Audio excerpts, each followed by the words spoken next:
Beneath the polished floors of a grand colonial mansion, a darkness so profound remained hidden that when finally uncovered, it shook an entire nation to its core. This is not a tale of folklore or legend. This is documented history. A history of absolute power wielded without mercy, of human lives erased as if they never existed, of families left to wonder for generations what became of their loved ones. The mansion stood for over a century as a symbol of prosperity and refinement, but underneath its elegant facade lay chambers of unspeakable horror. Archaeological evidence, forensic analysis, and preserved documents have now revealed what was deliberately buried, both literally and figuratively. What you are about to hear will challenge everything you thought you knew about this dark period of human history. The truth is more disturbing than any fiction could ever be. In 1847, in the heart of Louisiana's plantation country, construction began on what would become one of the most imposing estates in the entire region. The mansion rose from the swampy earth like a monument to ambition and wealth, its white columns visible for miles across the flat delta landscape. The man behind this architectural marvel was Edmund Cornelius Ashford, a cotton magnate whose fortune had grown exponentially in just 15 years. Ashford was not born into wealth.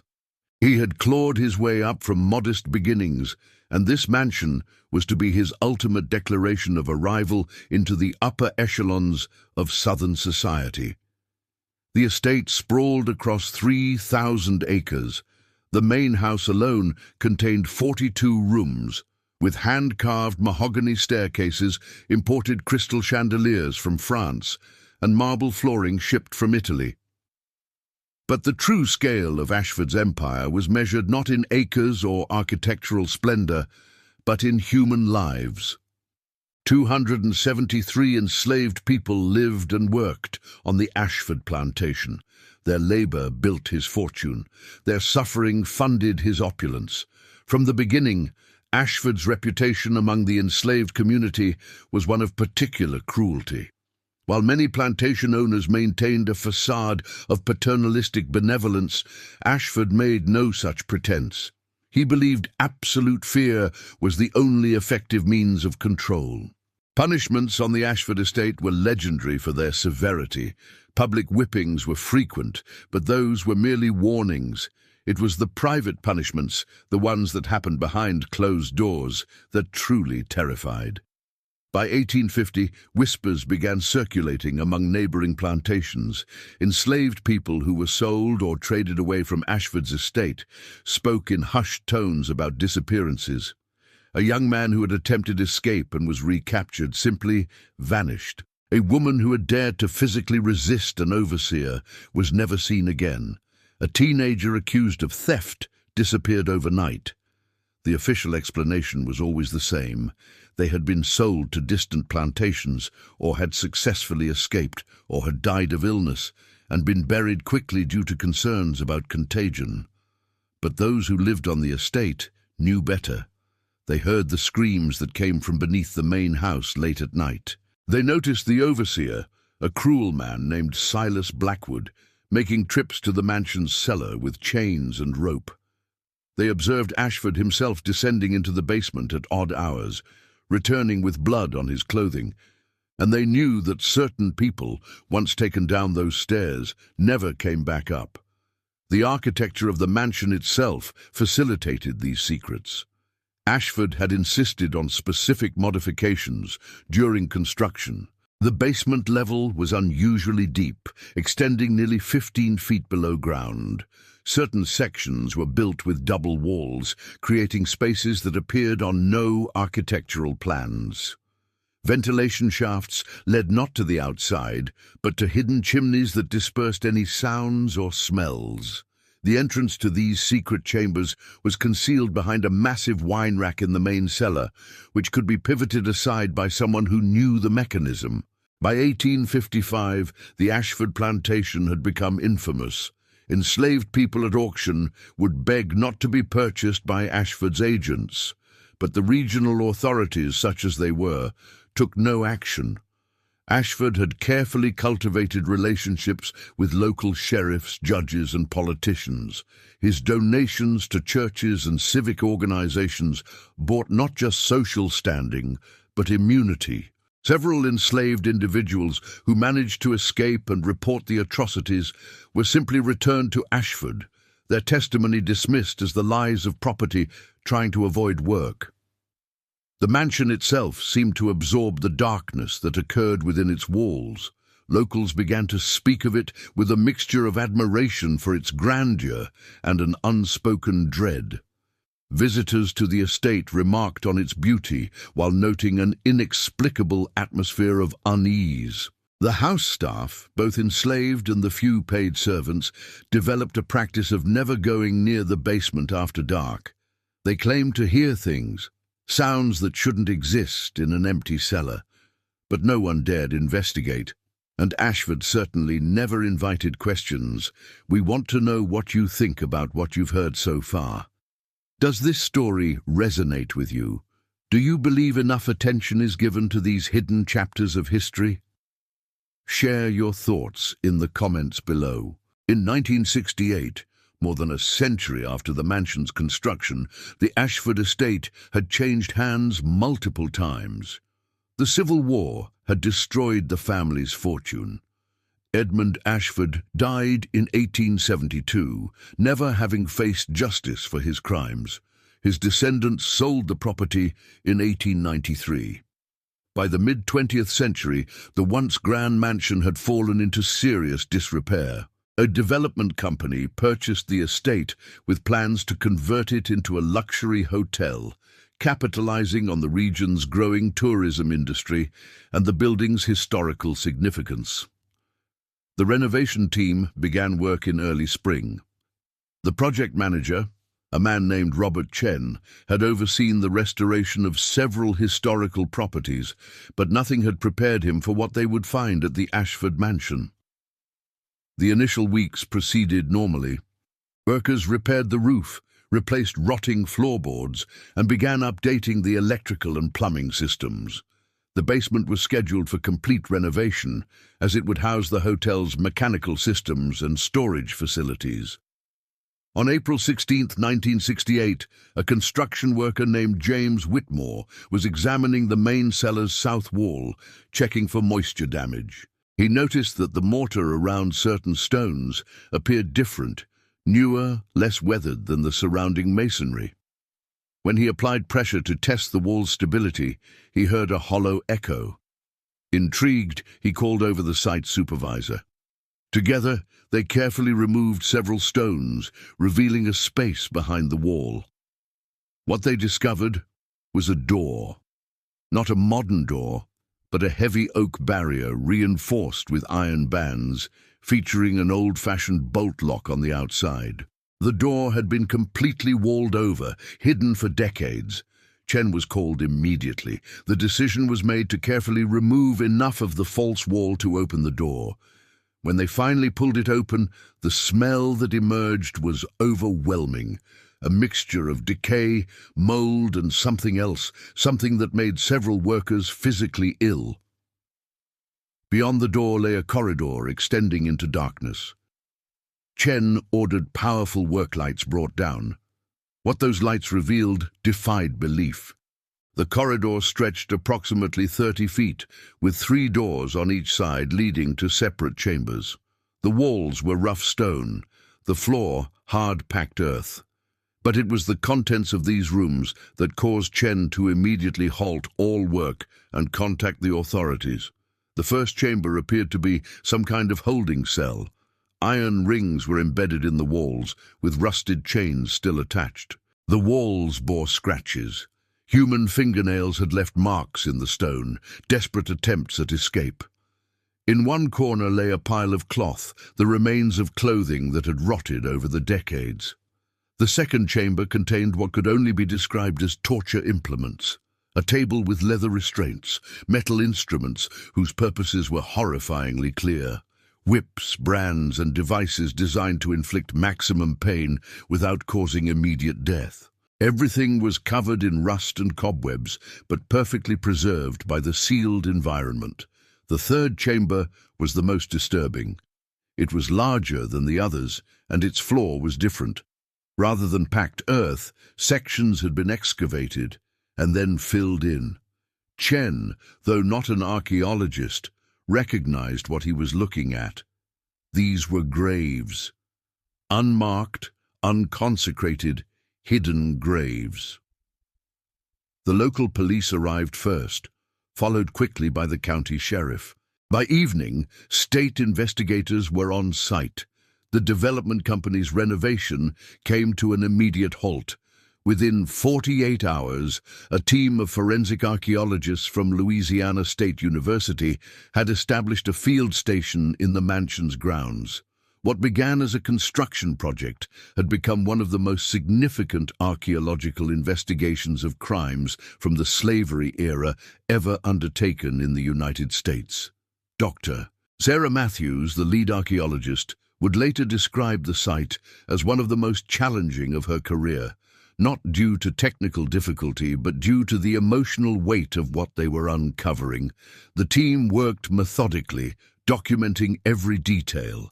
They discovered that the hidden complex was even larger than initially thought. Behind the wine rack in the main cellar, which did indeed pivot aside on a hidden mechanism, lay another corridor leading to 4 additional chambers. In total, the excavation revealed 8 separate rooms. 3 appeared to be holding cells, 2 contained torture implements and evidence of their use, 3 were burial chambers. The forensic team began the painstaking process of excavation. They used the same careful techniques employed at archaeological sites worldwide, but here they were excavating not ancient history, but crimes committed within living memory of some residents' grandparents. The preserved environment had done its grim work well. In the sealed chambers, decomposition had been slow. The archaeological team found not just bones, but in some cases preserved fabric, leather, and even hair. Each discovery was photographed, catalogued, and carefully removed for analysis. The work proceeded slowly. Dr. Matthews insisted on treating each individual with the dignity they had been denied in life and death. As the excavation continued, other discoveries emerged. Carved into one wall, barely visible, were names. Someone had scratched their name into the stone, perhaps knowing they would never leave. The letters were crude, difficult to read, but unmistakably deliberate. More names were found in other locations. These inscriptions would later prove crucial in identifying some of the victims. The investigation also uncovered documents that had been hidden in a sealed metal box in one of the chambers. These papers, though damaged by moisture and time, were largely readable. They were records. Ashford had kept meticulous notes of who he had brought to these chambers, when, and why. The documents revealed a systematic operation spanning nearly 2 decades, from 1850 to 1869. Continuing even after the official end of slavery in 1865. News of the discovery spread rapidly. What had been a routine renovation project had uncovered physical evidence of atrocities that historians had long suspected but could never prove. The Ashford mansion became the center of national attention. Descendants of enslaved people who had lived on the estate began coming forward, sharing oral histories that had been passed down through generations. Stories their great-grandparents had told, stories that had been dismissed as exaggerations or trauma-induced memories, were now validated by hard evidence. We want to take a moment to thank you for staying with us through this difficult but important story. We know this is not easy to hear, but it's crucial that these truths are known, and we promise you, what comes next will bring even more revelations that demand our attention. Stay with us. The forensic analysis of the remains found beneath the Ashford mansion took nearly 18 months. Dr. Matthews assembled a team of specialists, forensic anthropologists, DNA analysts, historians, and genealogists. Their goal was not just to count the dead, but to give them back their identities, to restore the humanity that had been stripped from them. The initial skeletal analysis revealed 37 individuals buried in the 3 chambers, designated as graves. The remains ranged from adolescents to adults in their 40s. Both male and female victims were present. The forensic examination of the bones told stories of horrific violence, fractures that had never healed, evidence of repeated trauma, marks on bones consistent with restraints being used with such force that they damaged the skeletal structure itself. Several skulls showed evidence of blunt force trauma that would have been fatal. But the forensic team discovered something even more disturbing. The 37 individuals in the burial chambers were not the only victims. In the holding cells and torture chambers, excavation revealed bone fragments, teeth, and other human remains that had been scattered and mixed with the dirt floor. These were not formal burials, but rather remains that had been carelessly disposed of, perhaps when the chambers were periodically cleaned. The forensic team estimated that the total number of individuals who had died in these chambers was likely between 50 and 70 people. The DNA analysis presented unique challenges. Extracting viable DNA from bones over a century old is difficult under any circumstances. However, the sealed environment had actually aided preservation in some cases. The team managed to extract DNA from 23 of the individuals. This genetic material would prove essential in later attempts to identify the victims and connect them with living descendants. The historical investigation proceeded in parallel with the forensic work. Dr. Eleanor Reeves, a historian specializing in the antebellum South, led the effort to cross-reference Ashford's hidden documents with other historical records. Plantation ledgers, bills of sale, correspondence, and newspaper archives were all examined. The picture that emerged was chilling in its systematic nature. Ashford had a pattern. He specifically targeted individuals who he deemed troublesome. Those who attempted escape, those who resisted punishment, those who were seen as potential leaders who might organize resistance, those who showed too much intelligence or education. But Ashford also targeted people for seemingly arbitrary reasons. A woman who was considered too beautiful and rejected his advances. A skilled craftsman whose talents made him valuable but whose independence threatened Ashford's absolute control. The documents revealed Ashford's methodology. When he decided someone needed to disappear, he would create a false paper trail, a forged bill of sale showing the individual had been sold to a plantation in Texas or Arkansas, a death certificate citing illness, signed by a complicit doctor, a report to authorities claiming a successful escape. The person would then be taken to the basement chambers. What happened next varied depending on Ashford's mood and purposes. Some individuals were kept in the holding cells for extended periods, sometimes weeks or months. The documents indicated this was often done as punishment for others. Family members would know their loved one was somewhere on the estate, could sometimes hear screams, but could do nothing. Eventually, these individuals would either die from the conditions and abuse or would be killed. Others were taken directly to what the documents called the discipline chambers, the rooms with torture implements. Here, Ashford and his overseer Blackwood would inflict prolonged suffering. The documents suggest Ashford believed he was conducting a kind of experiment in control and submission. He wanted to see if sufficient pain could break even the strongest spirit. Several entries note with clinical detachment how long certain individuals survived under various forms of torture. The most disturbing entries described what Ashford called demonstrations. On several occasions, he brought other enslaved people down to witness what happened in these chambers. This was intended as a warning, a way to terrorize the entire enslaved community into absolute compliance. Those forced to witness were threatened with the same fate if they ever spoke of what they saw. The genealogical research brought the investigation into the present day. Dr. Reeves and her team began trying to match the names found in Ashford's documents and carved into the walls with individuals who had lived on the estate. Parish records, family histories, and oral traditions maintained by descendant communities all contributed pieces to the puzzle.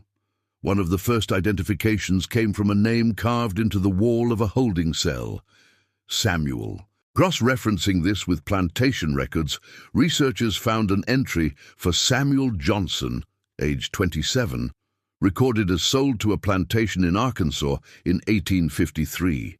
But no corresponding record of his arrival existed at any Arkansas plantation. Samuel's great-great-granddaughter, a woman named Patricia Johnson Williams, was located living in Chicago. She had grown up hearing stories about how her ancestor had disappeared from the Ashford plantation, how the family had always believed the sale was a lie. DNA comparison with the remains confirmed the match. After 115 years, Samuel Johnson had been found. This breakthrough opened the floodgates. Descendant communities that had maintained oral histories for generations came forward. The genealogical team began making more connections. A woman named Eliza, who had carved her name alongside a child's name, Thomas, into the wall. Records showed Eliza Washington had been reported as escaping in 1856, leaving her 5-year-old son behind. The forensic evidence revealed the truth. Both mother and child had died in the chambers, buried side by side. Their descendants, who had spent generations wondering what happened to Eliza, finally had an answer, though not the one they might have hoped for. One particularly heartbreaking case involved a teenager named Benjamin Reeves. Ashford's documents identified him as highly intelligent, able to read and write, dangerous influence. Benjamin had been teaching other enslaved children to read in secret. When discovered, he was disappeared. His family had maintained a story through 5 generations that Benjamin had successfully escaped to the north and started a new life, because the alternative was too painful to accept. The forensic evidence showed Benjamin had died in the chambers at approximately age 17. His living descendants, over 200 of them, came together for a memorial service when his remains were finally identified. Not all identifications were possible. Many of the remains could not be matched to specific names. Many names in Ashford's documents could not be matched to remains. The scattered bone fragments represented individuals who might never be identified. But the research team was committed to honoring each person, known or unknown. Each set of remains was treated with reverence, and plans were made for proper burial with full recognition of the atrocities they had endured. The investigation also revealed that Ashford's crimes had not ended with the Civil War. Even after 1865, when slavery was legally abolished, Ashford continued to operate his chambers of horror. Some of his post-war victims were formerly enslaved people who were now technically free, but remained on the estate as sharecroppers or paid laborers, trapped by debt and lack of alternatives. Others were drifters or migrants who Ashford knew would not be missed. The reign of terror in the basement continued until 1869, when Ashford apparently ceased the practice. Why he stopped remains unclear. Whether due to failing health, fear of discovery, or some other reason, the documents do not say. The discovery beneath the Ashford mansion raised a question that demanded answers. How did this happen for nearly 2 decades without intervention? The investigation into the broader context of these crimes revealed a disturbing network of complicity, willful ignorance, and institutional failure that extended far beyond one man's cruelty. Dr. Marcus Thompson, a sociologist brought onto the investigative team, focused on examining the social and institutional structures that had enabled Ashford's crimes.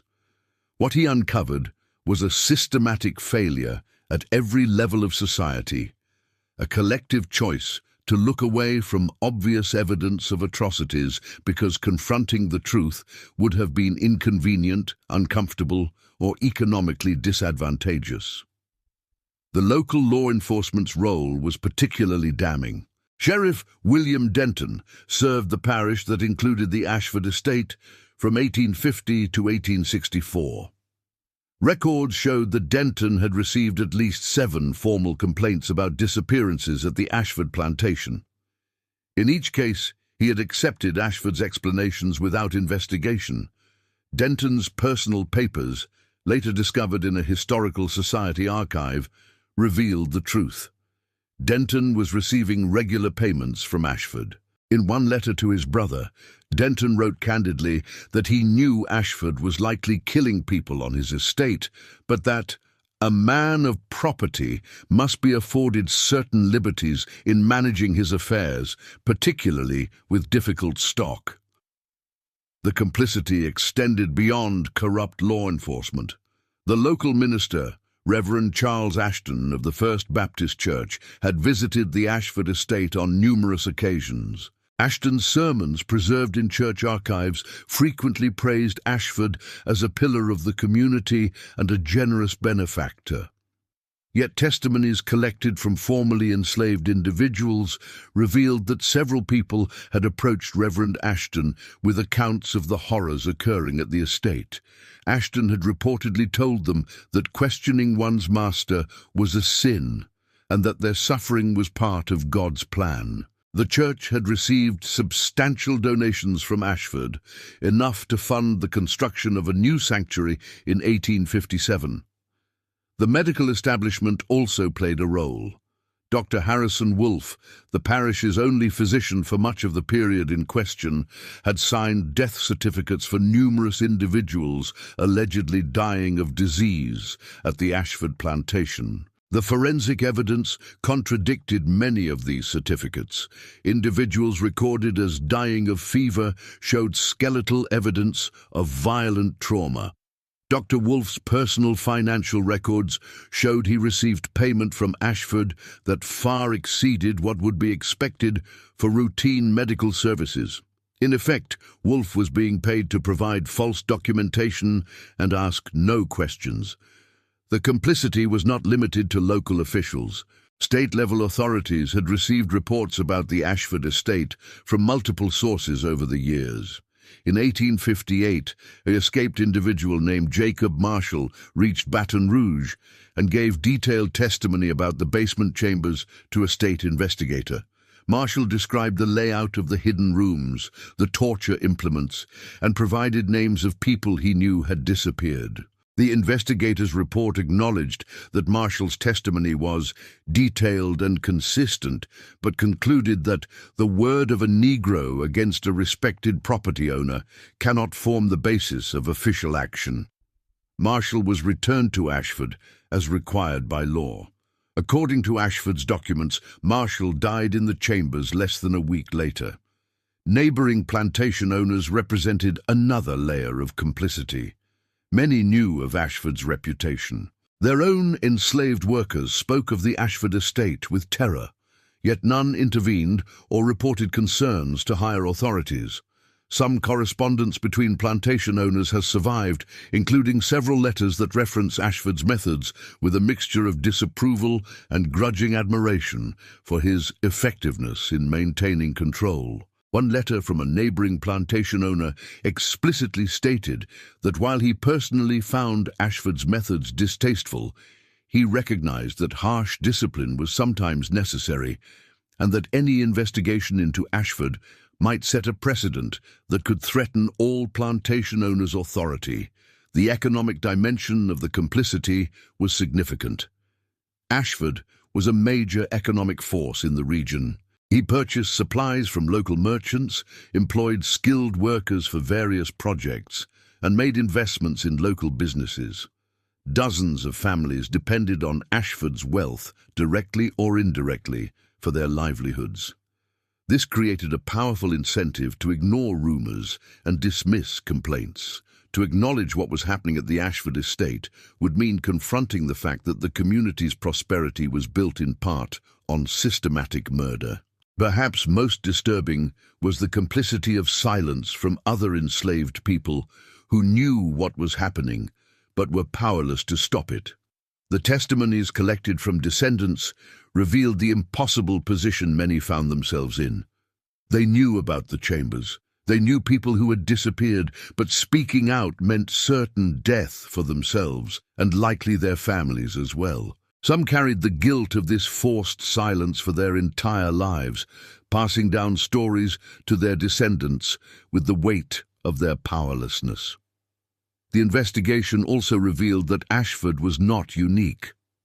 Dr. Thompson's research uncovered evidence suggesting that similar hidden chambers and systematic disappearances occurred at other estates in the region, though none had yet been discovered and excavated with the same thoroughness as the Ashford site. The institutional structures that enabled Ashford's crimes, the corrupt law enforcement, the complicit religious authorities, the economic incentives for silence, the legal framework that treated enslaved people as property without rights, existed throughout the South.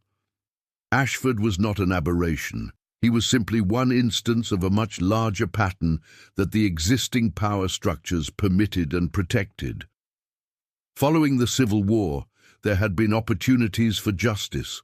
During Reconstruction, federal authorities had the power to investigate crimes committed under slavery, but Edmund Ashford was never charged or even questioned about the disappearances at his estate. He died peacefully in his bed in 1872, having faced no legal consequences for his actions. The chambers beneath his mansion were sealed up, possibly by Ashford himself in his final years, possibly by his heirs, who wanted to bury the evidence. The house was sold, ownership changed hands, and the secrets remained hidden for nearly a century. This legacy of unpunished crimes and official complicity had long-term effects that extended well beyond the immediate victims. Descendant communities carried not just the trauma of what had happened, but the additional burden of having their ancestors' suffering denied or minimized. When they passed down stories of disappearances and hidden horrors, they were often told they were exaggerating, that their memories were unreliable, that they were letting trauma distort the past. The discovery beneath the Ashford mansion validated generations of testimony that had been systematically dismissed. The investigation into complicity also examined why the truth remained hidden for so long after the end of slavery. Part of the answer lay in the economic and political dynamics of the post-war period. Many of the same families who had been complicit during the slavery era remained influential afterward. They had strong incentives to minimize or deny the extent of the atrocities that had occurred. The national narrative of reconciliation and moving forward discouraged deep examination of specific crimes. There was more interest in forgetting than in accounting. The full story of what had been discovered beneath the Ashford mansion became public in November 1969, when Dr. Matthews and her team released their comprehensive report. The document ran to over 800 pages, combining forensic analysis, historical research, and genealogical findings. Its release marked a turning point not just for the descendant communities directly affected, but for how American society confronted the legacy of slavery. The initial media coverage was intense. Major newspapers ran front-page stories. Television news programs devoted extensive coverage to the findings. The physical evidence, photographs of the chambers, the torture implements, the burial sites, made the abstractions of historical cruelty viscerally real in a way that written accounts alone could not achieve. For many Americans, particularly white Americans, who had been taught sanitized versions of slavery's history, the Ashford revelation was profoundly shocking. The impact on descendant communities was complex and deep. For those who had living family connections to the identified victims, there was a mixture of grief and vindication. Patricia Johnson Williams, whose great-great-grandfather Samuel had been identified, spoke of finally understanding the source of pain that had echoed through her family for generations. "We always knew something terrible had happened," she told reporters.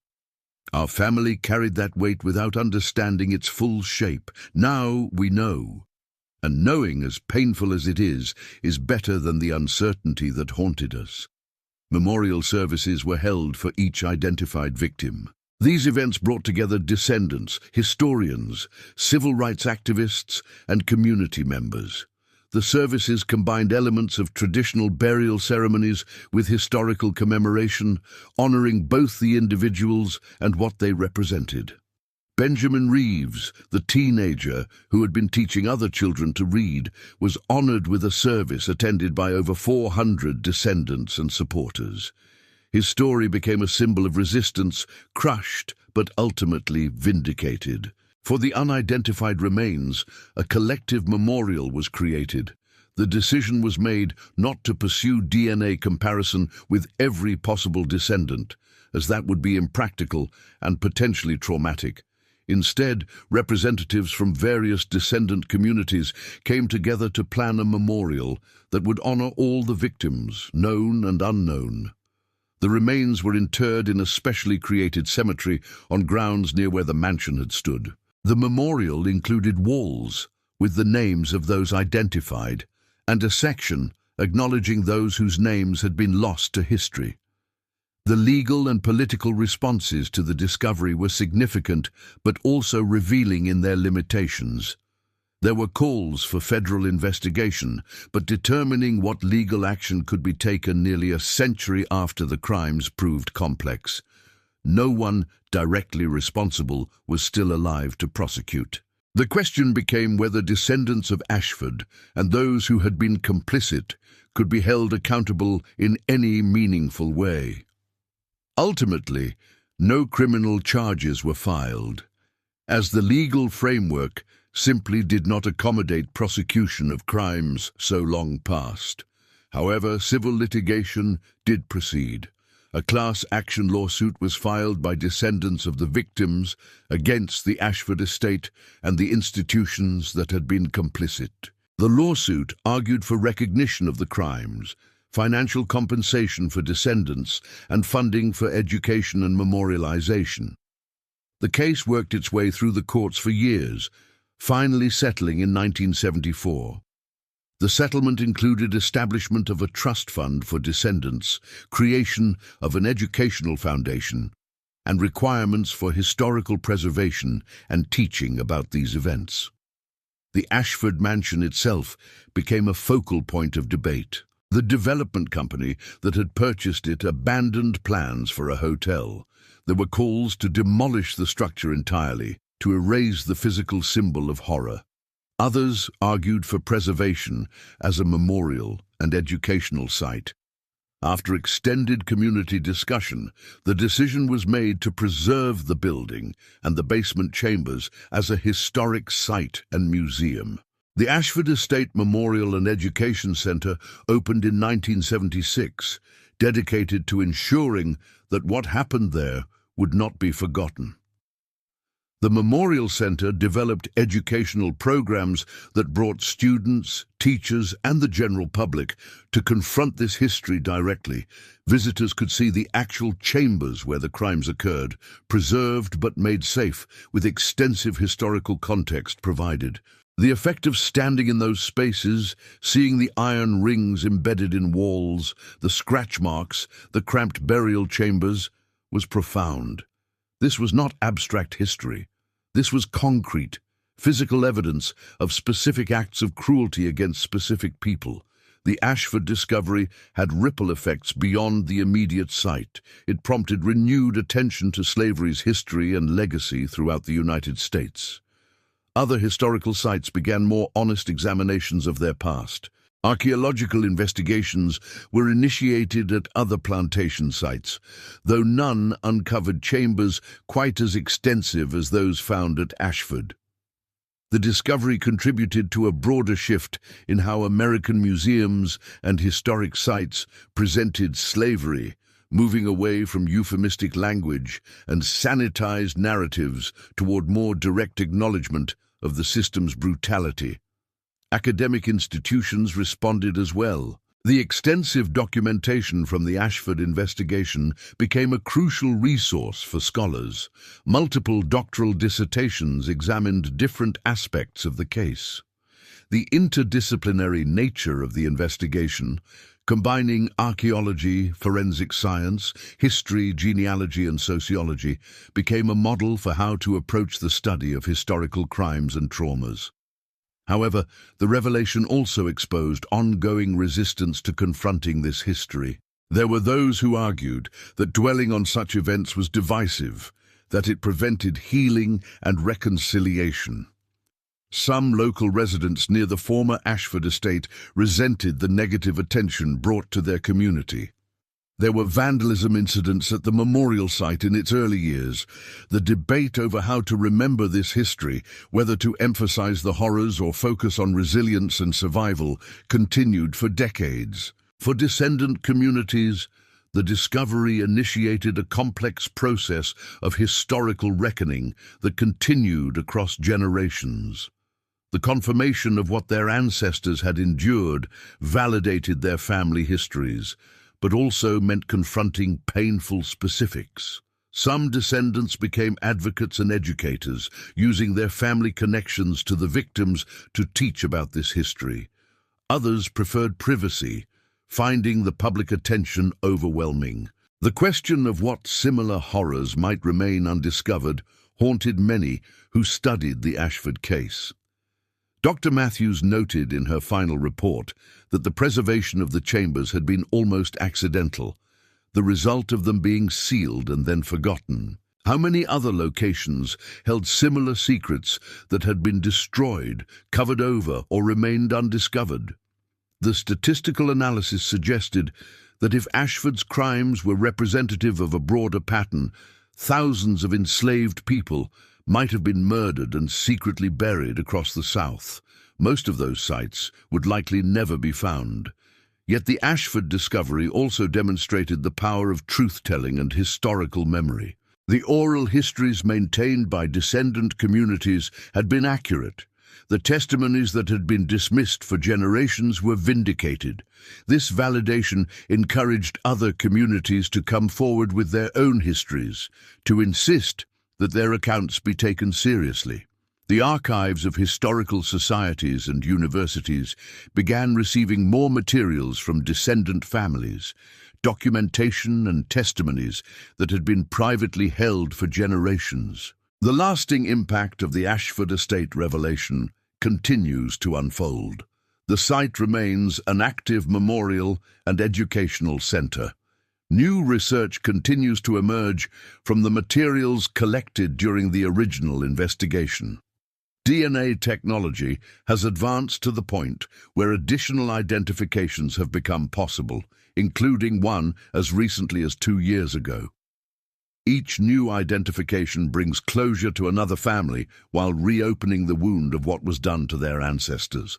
The broader questions the discovery raised remain relevant. How do societies confront historical crimes?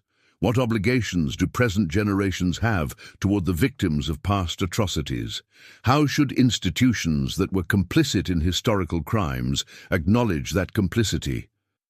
What forms of justice or restitution are meaningful when the crimes are so far in the past that direct perpetrators are long dead? The Ashford estate stands as physical evidence that these questions are not merely academic. Beneath its floorboards, real people suffered and died, their lives deliberately erased.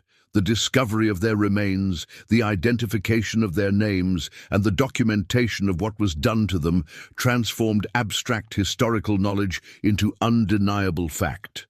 The mansion that once symbolized one man's power and prosperity now testifies to the human cost of that power and to the courage of those who refuse to let that cost be forgotten. Now that you know this harrowing truth, we want to hear from you. Do you believe there are other sites like the Ashford estate waiting to be discovered? How should we, as a society, continue to confront these difficult chapters of our history? What do we owe to the descendants of those who suffered these atrocities? Your voice matters in this essential conversation. Please share your thoughts in the comments below. If this story has moved you, if you believe these truths must be told and remembered, we ask you to subscribe to our channel. By subscribing, you help ensure that more of these hidden histories are brought to light, that more voices from the past are finally heard. And please watch the next recommended video where we reveal another chapter of buried history that demands our attention. These stories are difficult, but they are necessary. Thank you for bearing witness with us.